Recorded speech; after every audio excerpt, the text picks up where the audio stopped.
और आइए अब आपको बता देते हैं तेजस MK-1A की क्या विशेषता है और इसके वायुसेना में शामिल होने से कितनी ताकत बढ़ेगी। तेजस MK-1A हल्के लड़ाकू विमान तेजस का अपग्रेडेड वर्जन है। अपग्रेडेड वर्जन होने के साथ साथ स्वदेशी तकनीक और उत्पादन पर ये आधारित है, तो स्वदेशी तकनीक और उत्पादन का ये बेजोड़ नमूना है। इसके साथ ही अगर इसकी क्षमता की बात करें तो 2200 किलोमीटर प्रति घंटा से भी तेज़ रफ्तार से ये उड़ान भर सकता है। तेजस MK-1A में अधिक हथियार ले जाने की भी क्षमता है। इसके साथ ही advance avionics, modern radar system, उन्नत मारक क्षमता के कारण ये वायुसेना की शक्ति को कई गुना बढ़ाता है। बीच हवा में ईंधन भरने की सुविधा के कारण ये लंबी उड़ान भी भरने में सक्षम है। इसे युद्ध में उन्नत लड़ाकू प्रदर्शन के लिए तैयार किया गया है। इससे भारतीय वायुसेना की क्षमता में और इजाफा होगा। और ज़्यादा जानकारी के लिए हमारे साथ मेजर जनरल संजय सोई जुड़े हुए हैं, डिफेंस एक्सपर्ट हैं। संजय जी, बहुत स्वागत है आपका DD न्यूज़ में। सबसे पहले आपसे यही समझना चाहेंगे, वायुसेना की क्षमता में कितना इजाफा और किन मायनों से ये खास? नहीं, बिल्कुल रमा जी, बहुत बहुत धन्यवाद। ये बहुत ही इम्पोर्टेंट सब्जेक्ट है इस समय में, क्योंकि जब से MiG-21 के 2 स्क्वाड्रन रिटायर हुए हैं, तो बड़ा जरूरी है कि हमारी एयरफोर्स की ताकत को बरकरार रखा जाए, उसको बेहतर बनाया जाए और आधुनिक बनाया जाए। अभी देखिए, अभी हमारे जैगुआर, मिराज, MiG-29 ये पुराने होते जा रहे हैं, और एक तरफ से पाकिस्तान, एक तरफ से चाइना, दोनों तरफ से हमें खतरा है। तो ऐसे में हमारी जो स्ट्रेंथ को मजबूत करना, आधुनिक जहाज लेना, और सबसे अच्छी बात है अगर वो देश में बनने वाले हों, तो ये एक बहुत बड़ी ताकत में इजाफा होता है रमा जी। क्योंकि जब देश में कोई चीज बनती है तो हमारे को सस्ता मिलता है, हमारी जरूरत के हिसाब से बनता है, और खास तौर से फिर हमारी सप्लाई लाइन, सप्लाई चेन, जब लड़ाई के समय में या उनकी मेंटेनेंस के इश्यूज में कोई दिक्कत नहीं आती है, फिर हमें बार बार जहाज बाहर नहीं भेजना पड़ता है, और एक देश के अंदर ही बनता है। और अगली बिल्कुल। बात ये होती है कि अगर हम इकोनॉमी के एंगल पे भी देखें, तो फिर ये हमारे पैसा भी बचाता है और देश के अंदर बचता है। एयरफोर्स के 29 स्क्वाड्रन रह गए थे और 42 स्क्वाड्रन चाहिए, और इसके द्वारा अगर हमारे 180 जहाज का ऑर्डर है, देखिए बहुत बड़ा ऑर्डर दिया हुआ है इन्होंने। 83 जहाज का पहले दिया था, 97 जहाज का बाद में दिया है, तो प्रोडक्शन चालू हो गया। अभी एक सरकार ने बहुत प्रेशर डाला। देखिए पहले क्या होता था, बड़ा स्लो होता था, अभी सरकार ने एक और प्रोडक्शन लाइन चालू कर दी। अभी HAL की जो नासिक में जहां डिफेंस मिनिस्टर गए थे, राजनाथ जी गए हुए थे जहां पर, वहां पर एक नई प्रोडक्शन लाइन चालू हुई है, जिससे 16 की बजाय 24 तक टोटल जहाज बन सकेंगे देश के अंदर। तो ये एक बहुत बड़ा कदम है, क्योंकि हमारी स्पीड हमें रखनी पड़ेगी रमा जी, इसके बिना नहीं काम चलेगा। और आज जैसे राजनाथ सिंह जी ने जिस प्रकार से बताया कि हमें और आधुनिक बनना है, अभी ये तो तेजस तो 4.5 जनरेशन का है, अब हम 5th जनरेशन की बात कर रहे हैं, तो वो भी साथ साथ काम शुरू हो चुका है। बिल्कुल। एक फ्रांस की जो जब हम साफरन कंपनी है। जी रक्षा जी। क्षमताओं की बात करते हैं तो जो मारक क्षमता है उसका उल्लेख करना भी बहुत ज़रूरी हो जाता है। हल्के तेजस का ये अपग्रेडेड वर्जन है, तो इसकी थोड़ी सी जो मारक क्षमताएं हैं वो भी हम चाहेंगे कि आप हमारे दर्शकों को बताएं। नहीं, देखिए ऐसा है कि खास तौर पे इसमें जैसे मैंने बताया 65% इंडिजिनस है। दूसरी बात, इसमें जो मिसाइल लगती है 2200 किलोमीटर स्पीड से चल रहा है, और एक तरह से मल्टी रोल है, अटैक, डिफेंस और फाइटर, और ग्राउंड पे बॉम्ब करने के लिए, ग्राउंड सपोर्ट के लिए, हर तरह के रोल के लिए ये सक्षम है। छोटा है, एजाइल है, मैनूवर बहुत अच्छा, जगह बदली करने में सक्षम है। और इसके अंदर देश में बनी हुई अस्त्रा मिसाइल लग रही है, आसराम लग रहा है, ये हवा से जमीन पे मार करने वाले लेजर गाइडेड बॉम्ब लग सकते हैं। अभी इसके ऊपर ट्रायल चल रहा है कि इसके ऊपर ब्रह्मोस भी, क्या इसके ऊपर जो M2 है उसके ऊपर ब्रह्मोस भी क्या लॉन्च किया जा सकता है। लेकिन जो इनकी बियॉन्ड विजुअल रेंज वाली मिसाइल है, अस्त्रा है, और जो इनका ग्राउंड पे हमला करने वाली मिसाइल्स हैं, ये इसको बनाती हैं मल्टी रोल जहाज, जो कि अटैक, डिफेंस और पेट्रोलिंग करने के लिए, हमारे एयर डिफेंस को बचाने के लिए पूरी तरह से सक्षम रहता है रमा जी। बिल्कुल, मेक इन इंडिया की ताकत को भी ये दिखाता है। 65% जो कंपोनेंट्स पार्ट्स हैं, आप बता रहे हैं कि ये स्वदेशी हैं, तो ये अपने आप में एक तो मेक इन इंडिया की दृष्टि से, और दूसरा जब हम देखते हैं कि कोई भी अगर टेक्निकल खामी आती है तो उसके तुरंत समाधान की दृष्टि से बहुत ज़रूरी हो जाता है, और इसलिए भी ये इसे खास बनाता है। नहीं बिल्कुल, क्योंकि आप देखिए कि जब भी जहाज को एक पीरियोडिकल मेंटेनेंस चाहिए होती है, उसके कुछ घंटे उड़ने के बाद वो समय निर्धारण होता है, हर एक जहाज का अलग अलग होता है, इसका भी डी क्लास नहीं किया गया है, तो वो उतने घंटों के बाद उनकी सर्विसिंग चाहिए। अब सर्विसिंग के लिए हमारे यहाँ नहीं है, तो वो फिर बाहर जाएगा। और अच्छी बात यह है कि देश में होने से हमारा इमरजेंसी सर्विसेज 24 घंटे हो सकता है, रिपेयर हो सकता है, कोई डैमेज हो उसको ठीक किया जा सकता है, और बाद में इसके अपग्रेडेशन में भी, क्योंकि बेसिक काम हो गया, जैसे अभी इसी के बाद फिर मार्क टू के ऊपर काम चलेगा। तो ये सब चीजें देखते हुए एक इंफ्रास्ट्रक्चर डेवलपमेंट हो जाता है जिसको इकोसिस्टम कहते हैं, यानी कि आज हमारे यहाँ इसके ऊपर रडार भी लग रहा है, ऐसा अवार्ड रडार जो उत्तम रडार है भारत का बना हुआ वो भी इसके ऊपर लग रहा है, जैमिंग सिस्टम लग रहे हैं। ये सब जब देश में बनता है, साथ साथ जैसा मुझे बताया गया कि ये एल&टी और टाटा भी मिलकर काम कर रहे हैं, यानी खाली एचएल ने एक पब्लिक सेक्टर ही नहीं, प्राइवेट सेक्टर को भी कुछ हिस्सों पुर्जों के लिए इन्होंने इन्वॉल्व किया है। और अगली बात यह है कि जब ये इतनी बड़ी एक इंडस्ट्री लगती है, तो बहुत सी छोटी छोटी इंडस्ट्री बहुत फलती फूलती है, बहुत छोटी छोटी, कोई इसका कोई छोटे पार्ट बना रहा है, कोई फ्यूजलेस बना रहा है, कोई इसका टायर्स का सस्पेंशन सिस्टम बना रहा है, कोई इसका गाइडेंस सिस्टम बना रहा है, कोई इलेक्ट्रॉनिक्स का बना रहा है, वो उसको असेंबल करके जब देश में बनता है तो देखिए एम्प्लॉयमेंट जनरेशन होता है, हमारा फॉरेन एक्सचेंज होता है। और आज जो भारत सोच रहा है कि not for make for India बल्कि मेक फॉर वर्ल्ड, यानी कि दुनिया के लिए हमने बनाना है कि इसको एक्सपोर्ट भी करने में सक्षम रहे।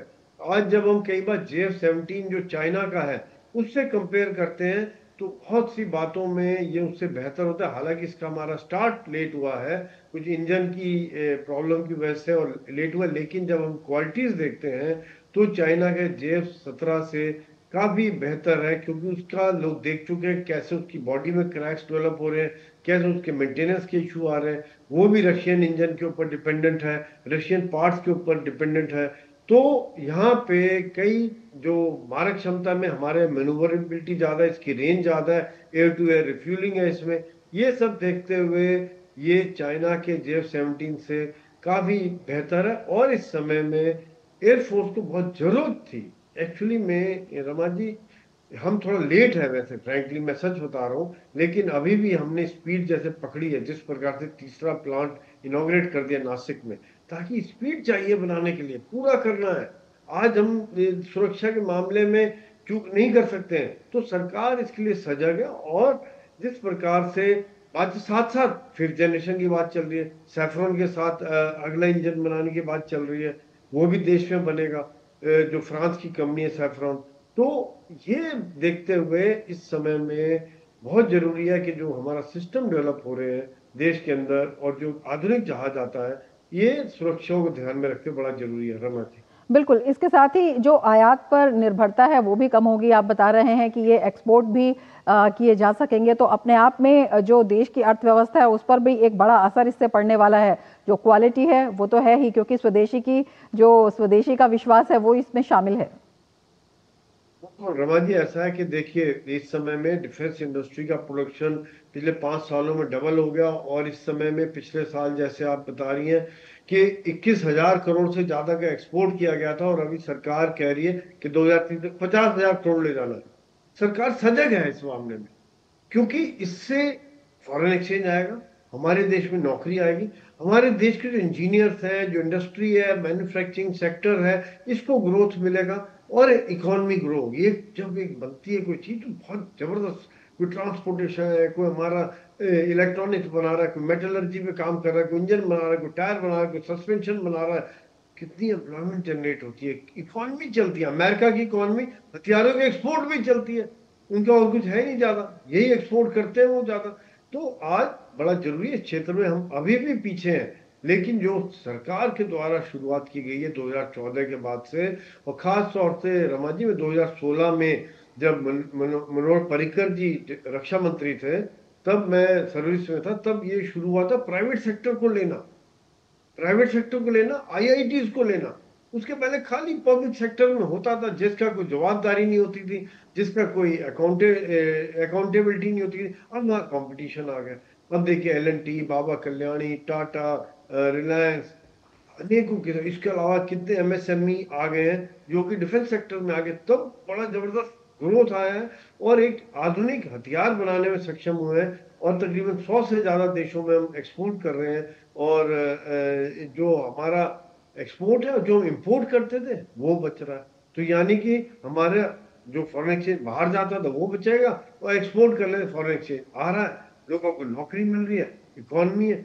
हर तरह से ये एक जिसको कहते हैं विन विन सिचुएशन, जीत ही जीत वाली बात यहाँ पे मुझे नजर आती है रमा जी। बिल्कुल विन विन सिचुएशन है। और जिस तरह से आप बता रहे हैं कि दशकों से जो सुस्त रफ्तार थी 2014 के बाद से, विशेषकर 2016 के बाद से अब जिस तरह से ये रफ्तार पकड़ रहा है, उसके लिए एक बहुत ही दीर्घकालिक सुलझी हुई सोच की जरूरत होती है, एक बड़े विजन की जरूरत होती है, एक बड़े विल पावर की जरूरत होती है। जिस तरह से प्राइवेट पार्टनरशिप की भी आपने बात की है, तो उसको देखते हुए रक्षा उद्योग के साथ साथ किस तरह से जो स्टार्टअप्स का है उसका भी एक बड़ा इकोसिस्टम देश में डेवलप हो रहा है और चौतरफा फायदा इसका दिखाई दे रहा है विन विन सिचुएशन की जब हम बात करते हैं। नहीं, बिल्कुल देखिए, ऐसा है कि जब ये आप बहुत अच्छा पॉइंट लाए हैं, क्योंकि एक तो प्राइवेट सेक्टर को लेके आए हैं। अब पहले क्या होता था, सिर्फ पब्लिक सेक्टर में डिपेंडेंट होता था। अभी भी 4 महीने पहले फिर सरकार ने एक बात और कही है कि अभी कोई प्रेफरेंशियल नहीं होगा, प्राइवेट सेक्टर को भी इक्वल प्लेइंग दिया जाएगा। पहले जो भी ऑर्डर होता, अब जैसे HAL को ऑर्डर मिल रहा है, लेकिन आगे हो सकता है प्राइवेट सेक्टर भी बड़ा बन जाए। आज इतना बड़ा कोई है नहीं कंपनी, लेकिन वो भी बन जाए तो वो आ जाएंगे। जैसे शिप बिल्डिंग में L&T है, या फिर गन्स बनाने में बाबा कल्याणी है, रिलायंस है, टाटा है। ये जो ग्रुप बना रहे हैं, गाड़ियां बना रहे हैं, तो दूसरे स्टार्टअप 1.5 लाख से ज्यादा स्टार्टअप हो गए। और इसमें जब छोटे छोटे पुर्जे बनाने में MSME और SME का काफी रोल रहता है, और खास तौर से जो हमारे इंजीनियर्स हैं, ये बहुत बड़ा रोल अदा करते हैं। और रमा जी, मैं आपके चैनल के थ्रू एक बात और कहना चाहूंगा। हमारे जो युवा हैं, देश आज हमारा यंग देश है, हमें एक बेसिक साइंस की तरफ भी ध्यान देना है, एक रिसर्च माइंड लेके आना है कि क्या कोई अलग चीज करें, किस प्रकार से नया करें, और वो एक गेम चेंजर साबित हो जाता है। जैसे आज देखिए ड्रोन्स एक है, ड्रोन्स ने लड़ाई का एक चेंज कर दिया। अब देश में, मैं जैसे बातचीत पता चला था, डिफेंस मिनिस्ट्री में हमारा डिस्कशन हुआ था और कुछ बातचीत हुई थी, तो वहां पे है कि पूरे प्राइवेट सेक्टर को बुलाया हुआ है। ड्रोन, एंटी ड्रोन सिस्टम, आप बताइए क्या बना सकते हैं, क्या आधुनिक ड्रोन बना सकते हैं, चाहे रैकी के लिए, सर्विलेंस के लिए, कैमिकाजे ड्रोन फायरिंग करने के लिए, एंटी ड्रोन सिस्टम जमीन से, हवा से, लेजर से फायरिंग करके, क्या क्या ये देखिए पाकिस्तान का एक भी हमने पूरा 100% डिस्ट्रॉय कर देते, उनका कोई डैमेज नहीं कर पाए, तो हमारे सफल हुए थे। तो यहाँ पे सरकारी पे डिपेंडेंट ना होके, क्योंकि हमारे युवाओं में बड़ा ज्ञान है, युवाओं के अंदर एनर्जी है, एक अलग सोच रहे कि टेक्निकल में मैं और आप नहीं सोच सकते। ये जो नई चीज लेके आते हैं, इलेक्ट्रॉनिक्स हो गया, कम्युनिकेशन हो गया, जो सॉफ्टवेयर हो गए, ये जो डेवलप करते हैं, वो एक बड़ी कमाल के रिजल्ट ये लोग लेके आ रहे हैं। और देश के अंदर क्रांति सी आ गई है प्राइवेट सेक्टर के द्वारा, खासतौर से छोटी यूनिट्स हैं, बिल्कुल इनके द्वारा एक बहुत बड़ी क्रांति आ गई कि चेंज हो रहा है, और देश की सुरक्षा के लिए जो बहुत जरूरी है रमा जी। बिल्कुल, केवल रक्षा क्षेत्र में ही नहीं, तमाम क्षेत्रों में सशक्तिकरण कर रहा है तेजस MK1A, और तमाम जो सरकार के प्रयास हैं। बहुत शुक्रिया इन सब के बारे में हमारे दर्शकों को बताने के लिए। और अब बात करते हैं GST बचत उत्सव की।